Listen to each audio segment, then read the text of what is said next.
Shalom all. We continue our Genesis to Revelation study. Today, 1 Kings chapters 17 to 19. The prophets of Baal are defeated by Elijah. There are also some other accounts of the widow's son rising from the dead, the raven feeding him, and so on. But the main thing is about Ahab's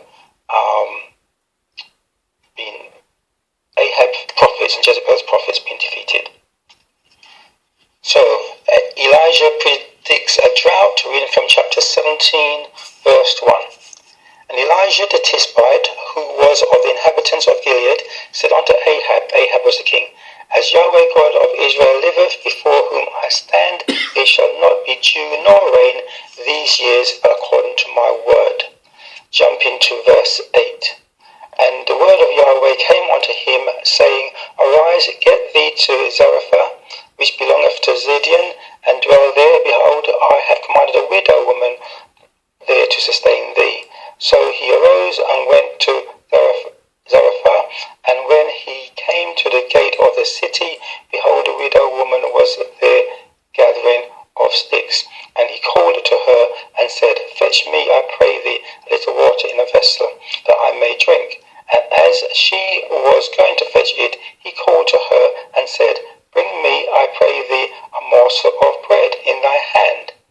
And she said, As Yahweh God liveth, thy God liveth, I have not a cake, but an handful of meal in a barrel, and a little oil in a crush. And behold, I am gathering 2 sticks, that I may go in and dress it for me and my son, that we may eat it and die. And Elijah said unto her, Fear not, go and do as thou hast said, but make me thereof a little cake first, and bring it unto me, and after make for thee and for thy son.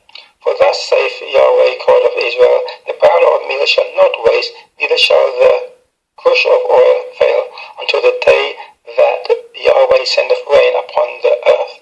And she went and did according to the saying of Elijah, and she and he and her house did eat many days. And the barrel of meal wasted not, neither did the crush of oil fail, according to the word of Yahweh, which she spoke unto Elijah. The widow was not an Hebrew, nor was Yahweh her God. We see in verse 12 when she tells Elijah about thy God.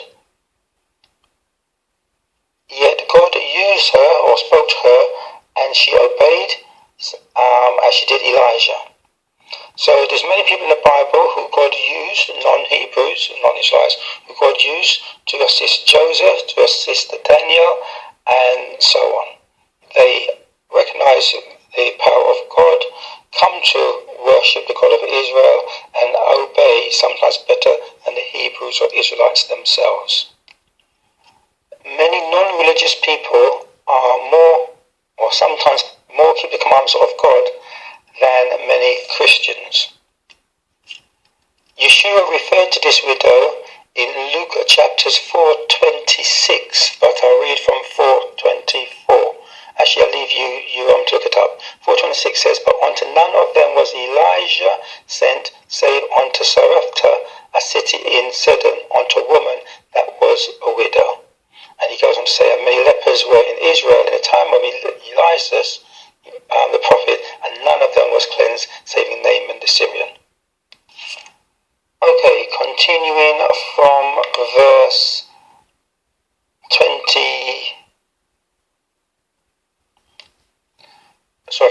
17, this is where Elijah raises the son of this woman who took him ill.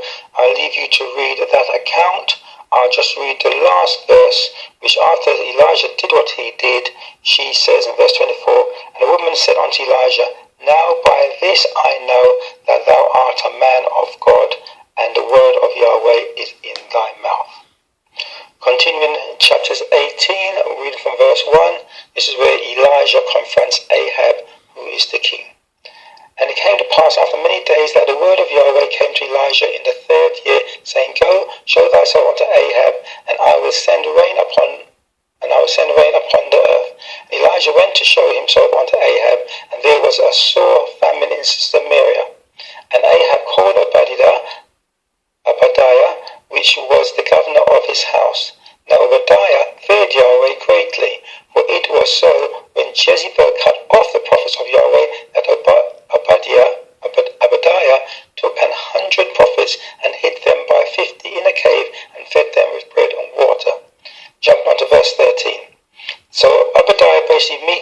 Elijah. In between, Elijah tells him to go and tell Ahab that he's coming to give a message, and Obadiah is a bit afraid and says, no, Ahab's been looking for you. If I go and tell him you're coming and you do not come, because God takes you away, then he will kill me. So I'm continuing from verse 13. Was it not told, my Lord, what I did when Jezebel slew the prophets of Yahweh, how I hid 100 men of Yahweh's prophets by 50 in a cave and fed them with bread and water? And now thou sayest, go tell thy Lord, behold, Elijah is here, and he shall slay me. Verse 17. And it came to pass when Ahab saw Elijah, that Ahab said unto him, art thou he that troubleth Israel?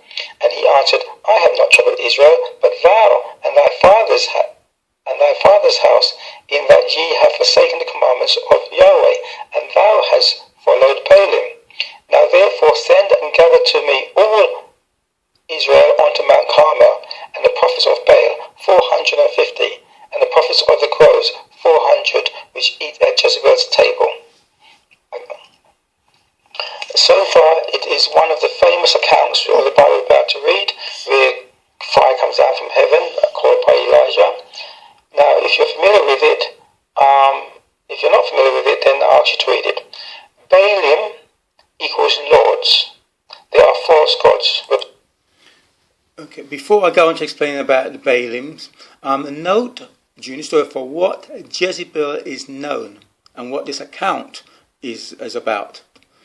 False God worship, making others to follow her, Jezebel is, to false God worship, the whole of Israel actually, through Ahab and herself, and eating of things sacrificed to false gods, which it terms as eating at Jezebel's table. See also Acts chapters 15 verse 20, where Paul and I think Barnabas goes to the elders in Jerusalem about circumcision, whether they should be Gentiles should be circumcised.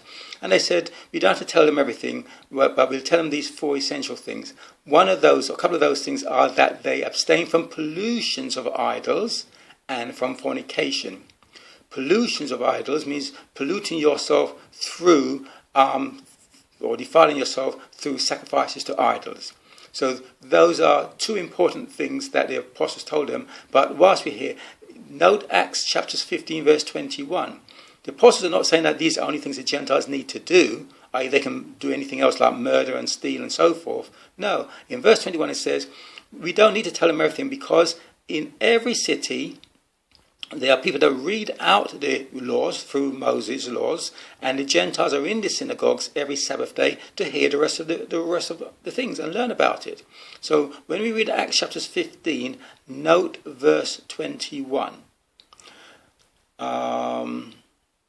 Yes, and as I said, in Revelation chapters 2 verse 20, it points to what Jezebel is about, fornication. And we see what Jezebel is about, false God worship. Nothing to do with sex between unmarried couples or couples. In Revelation chapter 2:20 it says, notwithstanding, I have a few things against thee, because thou sufferest, it's talking about one of the churches, the 7 churches, because thou sufferest that woman Jezebel, which calleth herself a prophetess, to teach and to seduce my servants to commit fornication and to eat things sacrificed unto idols. And we just saw what she did. She seduced all of the prophets or whatever of Israel to worship her system and to eat at her table. So you should see it is, as I said, to do with false God worship and not sex between a man and woman, or sexual immorality, as some Bibles have translated the word fornication. So, it's continuing from where we are, the word Baalim, which we've covered before, I think, when we did the book of Numbers, but we'll just go through it again. It means representatives of Satan. As in Lord Purah, P-E-O-R. In Numbers chapters 25, verse 3, we read of Baal Purah. So Baal means Lord, Purah is the name of the Lord, so Baal Purah. Baalim, I-M added to the end of it, makes it plural, talking about many lords. Just like we would add, in English, add an S at the end of the words to make it plural. Now Yahweh was not called Lord. Yes, he's not supposed to be called Lord, as our Bibles have translated it. Lord was a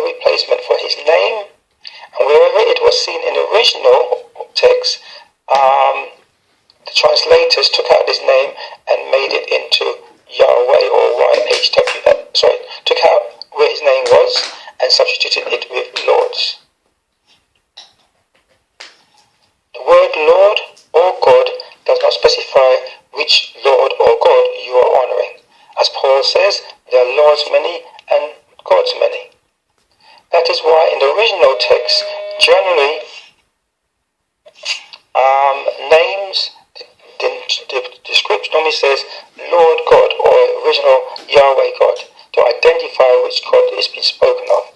That's in Genesis chapters 2 verse 4, verse 5, verse 7, verse 8 and etc. You all see the phrase many times, Lord God, which should really be Yahweh God. The change to Lord God by translators can be applied to, as I said, any Lord. Okay, continuing this the account,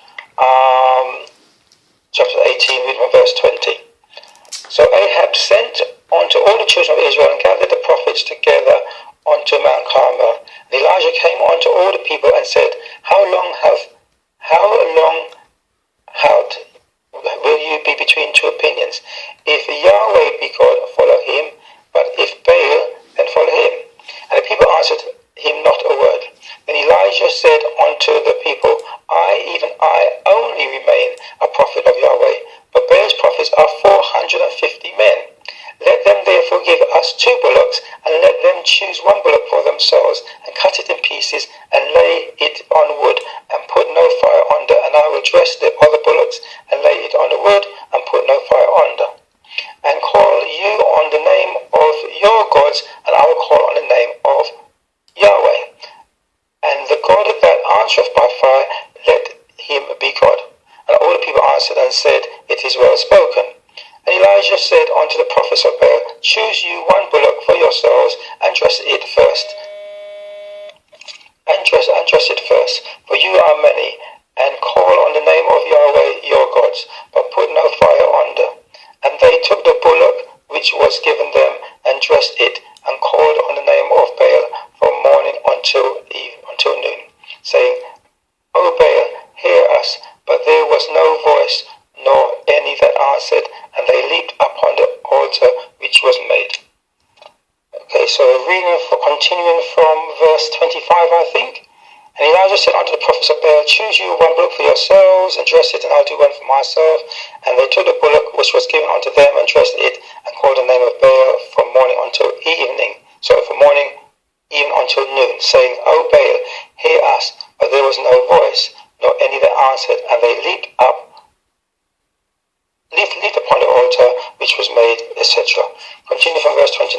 And it came to pass when midday was past, and they prophesied until the time of the offering of the evening sacrifice, that there was neither voice, nor any to answer, nor any that regarded. And Elijah said unto all the people, Come near unto me. And all the people came near unto him. And he repaired the altar of Yahweh that was broken down. And Elijah took 12 stones, according to the number of the tribes of the sons of Jacob, unto whom the word of Yahweh came, saying, Israel shall be thy name. So there you go, Israel is the name of the whole 12 tribes. Remember, God calls them his son. And with the stones he built an altar in the name of Yahweh, and he made a trench about the altar as great as would contain 2 measures of seed. And he put the wood in order, and cut the bullocks into pieces, and laid him on the wood, and said, Fill 4 barrels with water, and pour it on the burnt sacrifice, and on the wood. Continuing from verse 36. And it came to pass at the time of the offering of the evening sacrifice, that Elijah the prophet came near, and said, Yahweh God of Abraham, Isaac, and of Israel, let it be known this day that thou art God of Israel, and that I am thy servant, and that I have done all these things at thy word. Hear me, O Yahweh, hear me, that this people may know that thou art Yahweh God, and that thou hast turned their hearts back again. Then the fire of Yahweh fell and consumed the burnt sacrifice, and the wood, and the stones, and the dust, and licked up the water that was in the trench. And when all the people saw it, they fell on their faces, and they said, Yahweh, he is God. Yahweh, he is God. And Elijah said unto them, Take the prophets of Baal, let not one of them escape. And they took them, and Elijah brought them down at the brook Kishon, and slew them there. So the whole nation and congregation of Israel, which the New Testament Acts calls the church, were deceived into following false gods and a false system. All the legitimate teachers, that's Ahab, Jezebel's prophets, all the legitimate teachers were in hiding, and Elijah thought he was the only one. They were ridiculed. Today, legitimate teachers are ridiculed because people don't believe that they're supposed to keep the law and things like that.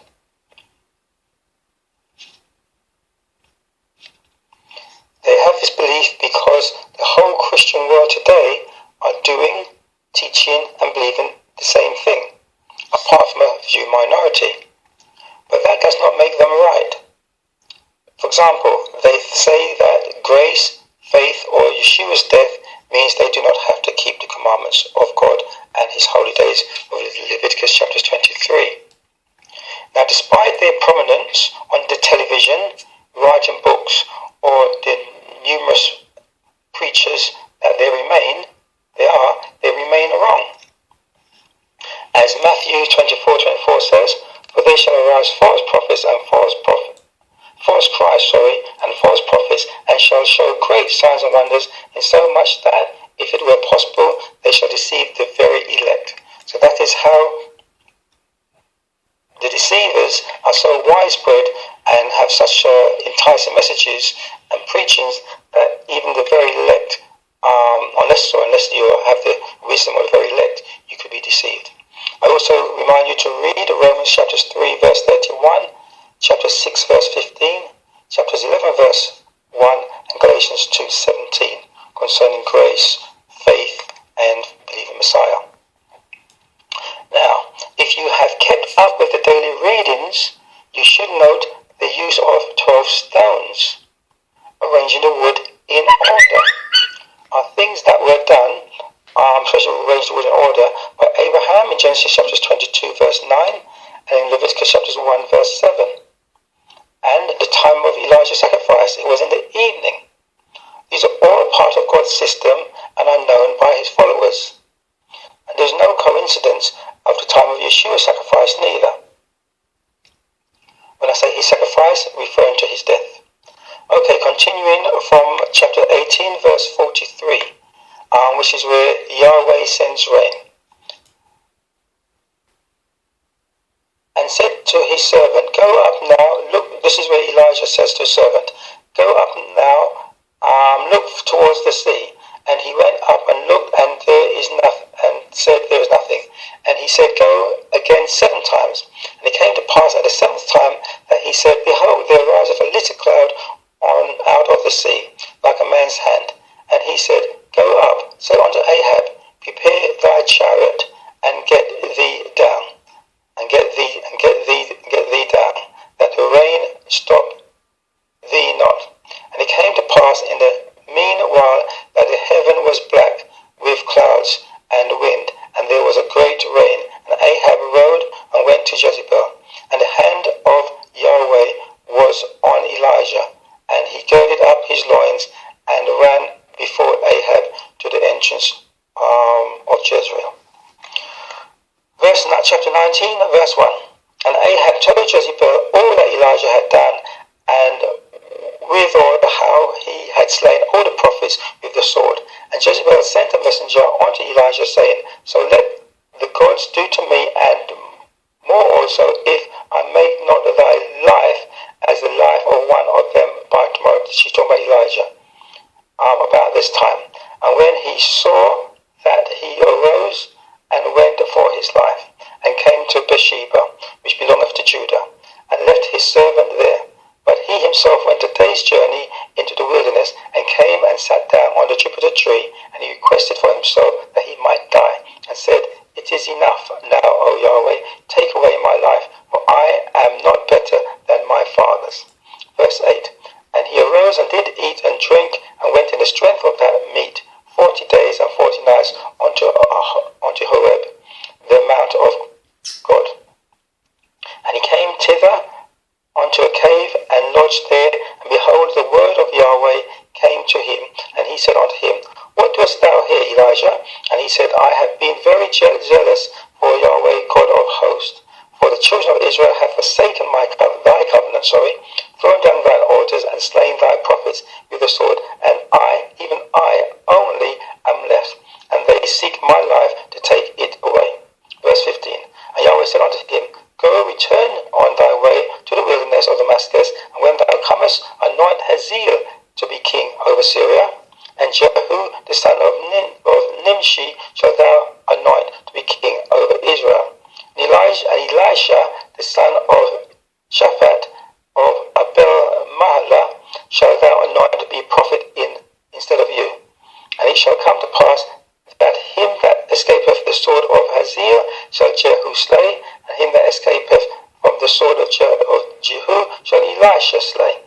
Yet I have left me 7,000 in Israel, all the knees which have not bowed unto Baal, and every mouth which have not kissed him. Chapter 19, verse 19. So he departed thence and found Elisha, the son of Shaphat, who was ploughing with 12 yoke of oxen before him, and he with the 12th. And Elisha passed by him and cast his mantle upon him. So, note the kissing of idols was part of Baal worship, a practice brought forward and continued today by the Catholic Church, Roman Catholic Church, and continues today in the Catholic Church, either on an apparent image of Yeshua, on crosses and so forth. They have the congregation kiss them, especially at Easter. Shalom until tomorrow.